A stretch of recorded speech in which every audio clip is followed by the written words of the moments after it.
The year 1963 in the city of Belgrade, the candidates tournament. Tigran Petrosian sits before the chessboard, knowing this game could change his entire career forever. On the other side, Paul Keres, one of the most dangerous players in the world. With everything at stake, Petrosian chooses not to take risks. He decides to play intelligently. And the tool he chooses is the Queen's Indian defense. The Queen's Indian defense has two main variations. The classical variation, which aims for solid development and gradual pressure on the center, and the Petrosian variation, which is more prophylactic, focused on limiting the opponent's play and maintaining a secure strategic position from the start. In the classical Queen's Indian defense, White typically begins by establishing a strong presence in the center of the board.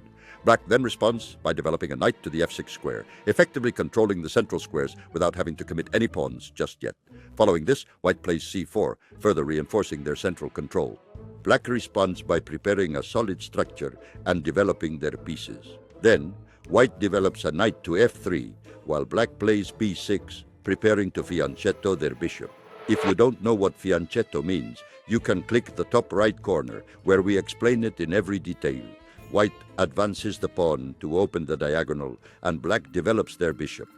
Later on, White positions their bishop on g2, and Black in turn develops their own bishop, exerting pressure on the central squares from a considerable distance. Subsequently, White castles their king to safety, and Black responds by castling as well, ensuring both monarchs are securely protected.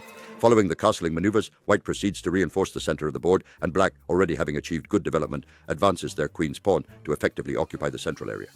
With this, the opening phase draws to a close, and the complex middle game truly begins. Top-tier players frequently utilize the classical variation to secure a robust and perfectly balanced position, gradually applying pressure to the central squares, and then entering a middle game phase where refined technique and absolute precision truly distinguish the winner. In the Petrosian variation, White starts the game by immediately occupying the central squares, seeking to gain a significant space advantage and establish control over the board right from the very beginning. Black, in turn, responds by making moves that adopt a flexible and adaptable posture, effectively controlling the center without jeopardizing their pawn structure or overall position. White then proceeds to strengthen their central position further by playing the move c4. Black plays e6, preparing the characteristic structure of the Queen's Indian defense and the subsequent development of their pieces. White develops a knight, increasing control of the central squares. The opponent continues with the preparation of the Queen's bishop fianchetto.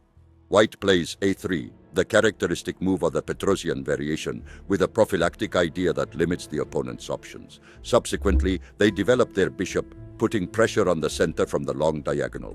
White reinforces the center and completes their development. Black develops their other bishop, maintaining a solid position. White prepares and completes the fianchetto, controlling the center from afar. The opponent secures their king by castling, and finally the game transitions to the middle game. Great players use the Petrosian variation to play safely, reduce their opponent's counterplay, and guide the game into a strategic middle game where understanding and patience are paramount, not a quick attack. Now that you know more about the Queen's Indian defense, it's your turn to practice, and the best way you can do that is by joining BlackChess Academy. You can find the link in the description.